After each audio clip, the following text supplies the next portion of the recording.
Good morning, everyone. Good evening, good afternoon, wherever you are, and welcome to this week's Weekly Energy Boost. My name is Elisheva, and today Eitan and I are sharing the secrets of how to connect with angels in disguise and the methods of receiving divine help according to the teachings of Kabbalah.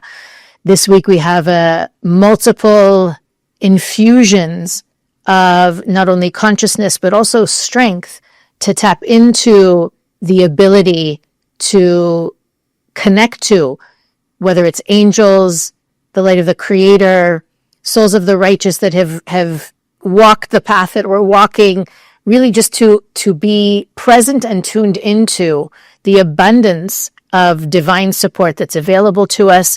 And from this week's lesson, to learn the different practices, the internal work that allows us enhanced access to that divine help, not only this week, but anytime we need it. Weekly Energy Boost is a 7-day spiritual weather forecast where we provide our listeners with the most practical and powerful tools to navigate the coming 7 days through the wisdom and tools of Kabbalah. So every episode ends up offering practical wisdom and tools that you can use anytime.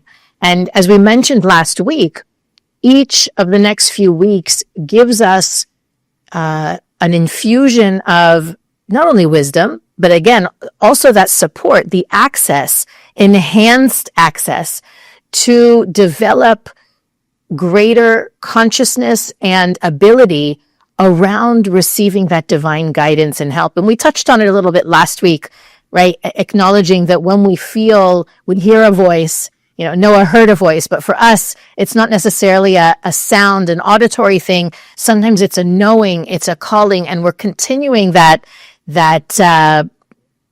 line of understanding this week as well, as we'll see in a moment that Abraham is opening the gates for us in an even more profound way to have those same abilities. So Eitan, where should we begin?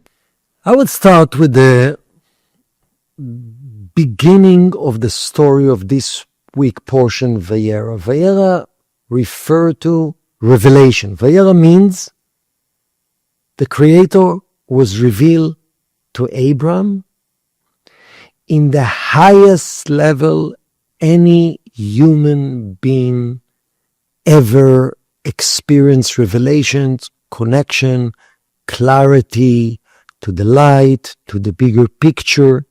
This weekly portion, right after he had the circumcision, he reached in the age of 99 total awareness, quantum awareness. And how does the portion start? It says, and Abram sat in the entrance of the tent. What is the code behind it Kabbalistically? The code is the tent represents the present level that Abram was, which is huge. And what was the inclination of Abram? I want to go to the entrance because I want to go to my next level. Entrance of the tent represent entrance to the next level. Sit down, enjoy, appreciate. You accomplished. You connected. You transform.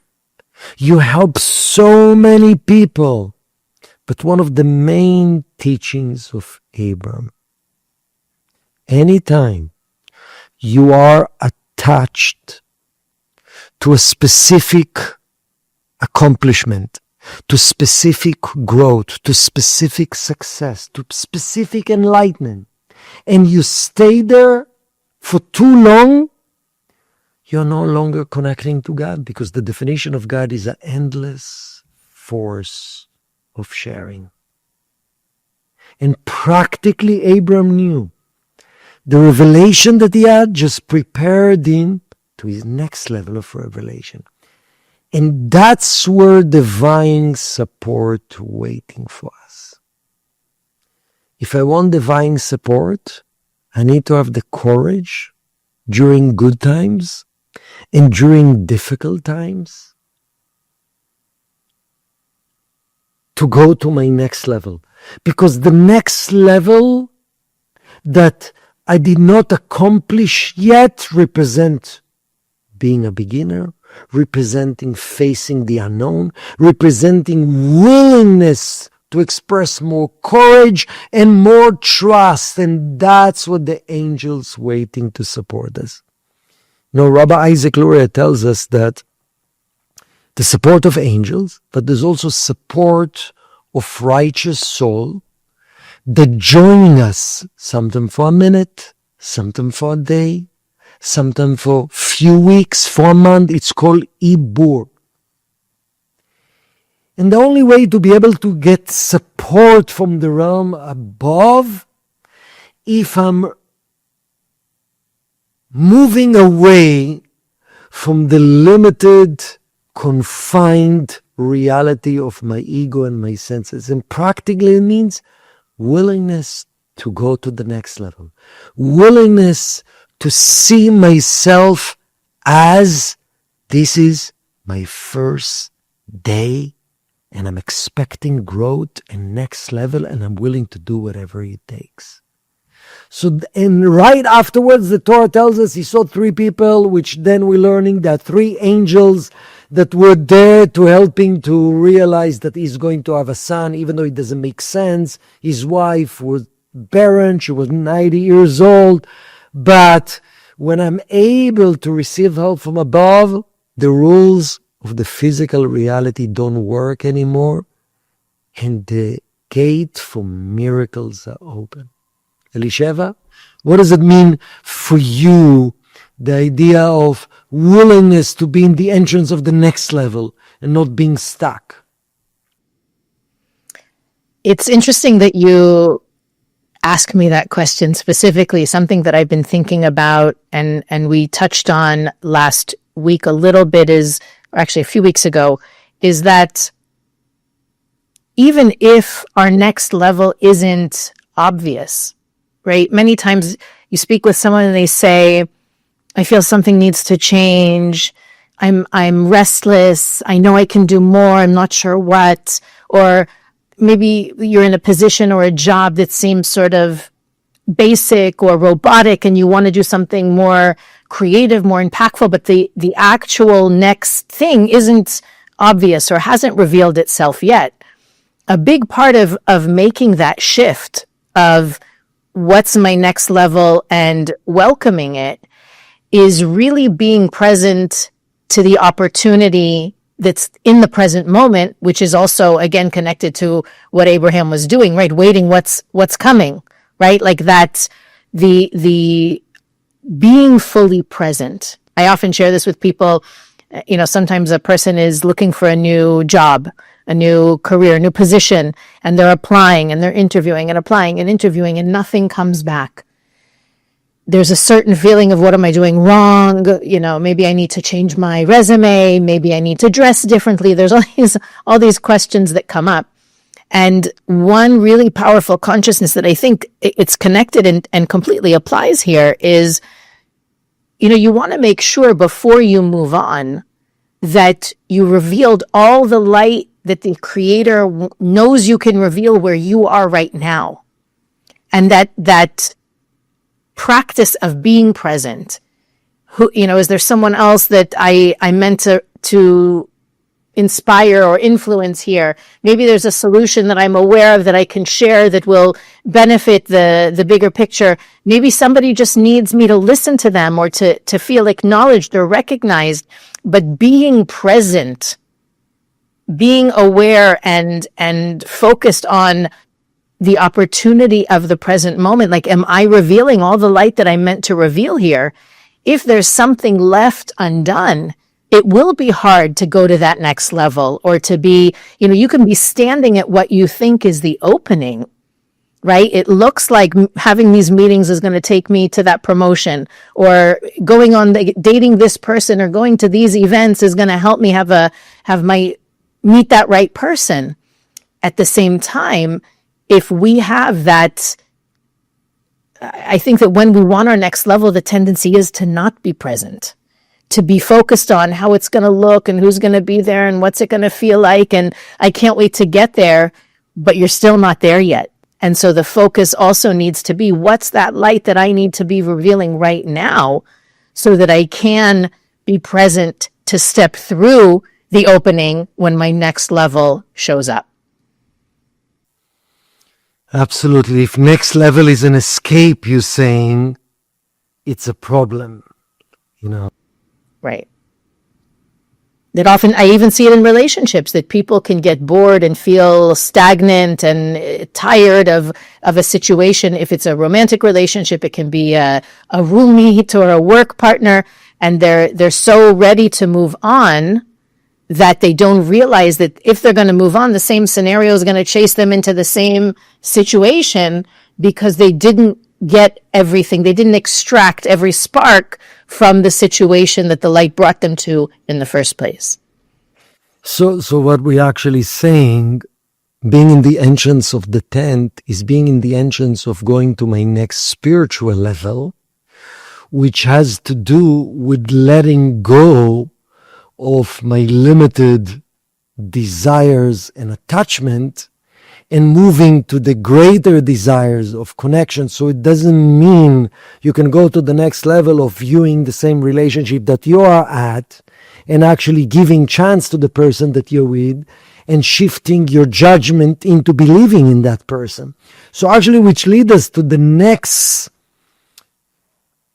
concept that we really wanted to share about, that connect to this portion, the famous story of binding of Isaac. We're not going to get to the actual story, but the secret of healthy desire, unhealthy desire. Should you let go of all your desires? Because some spiritual philosophies will preach that in order to connect with God, you need to actually let go of all your desires. There's a Kabbalistic statement that says, the energy of the Creator represents endless energy of giving, and because there's no coercion in spirituality, you have to desire more and more and more of the light of the Creator, getting closer to the Creator, experience the Creator, being a channel of the Creator. And at the same time, when I'm attached to my own limited desire, I'm blocking the Creator. So what is the balance of having desire, letting go of the desire? When do you need to let go? When you should desire? How does it work? Actually, that's what Abraham is teaching us through the story of binding of Isaac. So, where do we start? So the idea is like this. While every day it's part of my meditation, it's part of my daily prayers and communication with the Creator, and the Kabbalah suggested every day you need to actually open yourself to the infinite light of the Creator and say, I desire your guidance, I desire your light, I desire to be your channel, I desire to transform, I desire to become like you. I desire to let go of my ego. I desire to experience blessings and abundance and amazing family and greater love in my life, but without the reactive attachments to that desire. That's starting the day with intention. During the day, we'll catch ourselves upset, angry, disappointed, fearful, judgmental, victimized. And all these feelings are simple indication I'm too attached to that specific thing I wanted and things didn't happen my way. And every time you two attach, it's no longer the desire for the Creator. It's the desire for one thing. And that's what I need to say, let go. Rav Berg used to say, we're not here to let go of the desire for the Creator. We're not here to let go of the big desire for light in every aspect of life. We're here to let go of this small, attached desire that connects to my way, the way I expected it, the way my ego wants it, the way I perceive it will be better for me, the way how I'm going to get a temporary relief. That's what I need to let go. And it's a dance that all of us needs to go through. The fact that I have good intention, I want it all to be your channel and to bring blessings, that's beautiful. That's a good beginning of the day. Trust me. We're going to have rejection. We're going to have things don't happen according to our desire, because that's what drives us. You go to work to manifest a project, you have specific desire to manifest this project. You're going to have things don't go your way. It's your opportunity to say no to the attached desire and go back to the original intention. And it's a daily back and forth. You just made a major step to improve the relationship. And you realize you need to change. You need to have more empathy. You need to have more quality time with your partner. And suddenly, you don't get back the energy from the other. I expected if I'll change, they'll change. Then you realize, yeah, you gave great energy, but you had a desire for specific return. Let it go. Go back to the original desire. So, life, it's a constant process of elevation and purification. You want to get back to the real pure desire to allow the light in my life? You need to let go of all the false attachment, ego expectation, temporary needs. And it's all of us needs to go through it. Even Abram needs to go through it with his own son. He loved his son so much. And he knew he's going to be a channel for so much. But he needed to let it go of his attachment. It's my son. And when he let it go, what happened? The angels told him, wow, your son will live for so long and so much blessings will come up. So we're not here not to desire things and people and blessings and love. We want. We just need to let go of the superficial temporary needs that blinding us for the big picture. I think that there's an even deeper secret in what you're sharing, and the whole story. I mean, there's so many lessons we can learn, and I think practical changes we can make based on those lessons. Inside that story where Abraham completely detached from his desire, which again, I don't even know if it was selfish. It was just one of those, like you said, you want to be close with a person. You want them to live forever. You have your own vision of how things could be. It was actually his detachment that allowed him to hear the angel guiding him to change the plan. And for each one of us, part of the revelation, the realization this week is that my own limited perceptions and attachments and obsessing, overthinking, rationalizing, that the ego-focused habits that we have inside are blocking us from receiving that divine guidance. I think there's a lot of people out there, we meditate, we pray, we do good, positive actions, we're kind, we're doing good in the world, and then we say, well, how come my intuition isn't stronger, or how did I get into that bad situation, or how didn't I see it coming?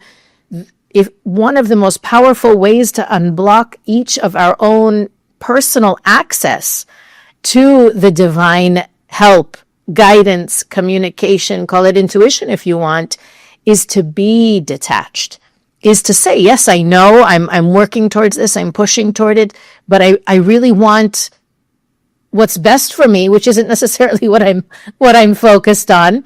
Like I want, I think it's challenging, especially when it comes to parenting right? When you see what's good for your child and you think you know, and you could be pushy about it.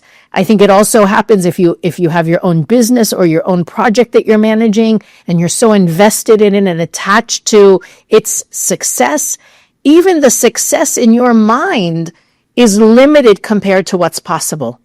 And creating that shift is really what this week is about, being open to the unlimited possibilities. That the moment, like, I don't know if you can even imagine that there's literally like a sound that's made. When I detach, I open myself up to outcomes that are probably where I'm at right now. I can't even imagine them for my kids, for the project, for the business, whatever it is. And this month, again, it's not a coincidence that it falls in the month of Scorpio. One of the things Scorpios are famous for is controlling. And it's always to me, I always marvel at how perfect the universe is, that within the month where everyone's tendency is to be a little Scorpio, a little bit more controlling than usual, we're also given the antidote this week to practice that detachment, to be open to the divine guidance, to be open to the infinite potential that each one of us has. And really the secret is not controlling, not insisting, not forcing, not manipulating, even for the right reasons. I believe most of us listening now, we have good intentions. We want the best for people, things, processes in our lives, but we allow our attachment to those processes to block the fullest potential for manifesting. And it's so exciting when, you have the opportunity, especially this week, to sit back and reflect, what am I holding on to? What am I not letting unfold into something more infinite, more limitless than what I think would be best or powerful or important or is the right thing to do? Yeah, that's beautiful. And the last thing I would like to share, that some people think you need to stay in a mindset of no attachment all day long, no control all day long, I'll do nothing and God will provide. No, it is a dance. In a real process, anything you try to manifest, anything, when you truly care about anything, about your kids, you will try to push, and part of it will be the test of attachment. Then you need to let go. It's a process. You're controlling, you're pushing, and then you realize I'm pushing too much. Then let go. And in that let go, you go back to the I want much more than that specific. I want the partnership of the Creator. I want the guidance of the Creator. I want the will of the Creator. And it's back and forth that allows.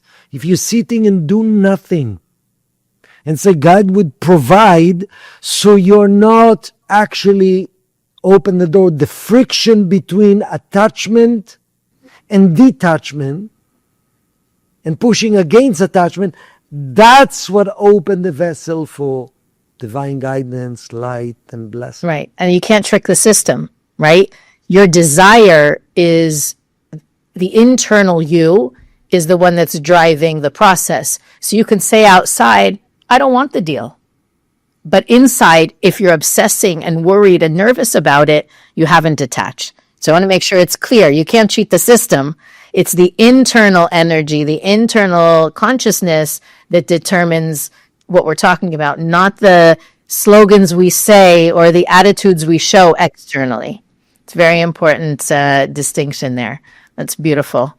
And hopefully for all of us this week, we'll begin at least to identify how we're in a way blocking the divine guidance, the divine help and support because of our strong attachment to the outcomes or the results that we're looking for.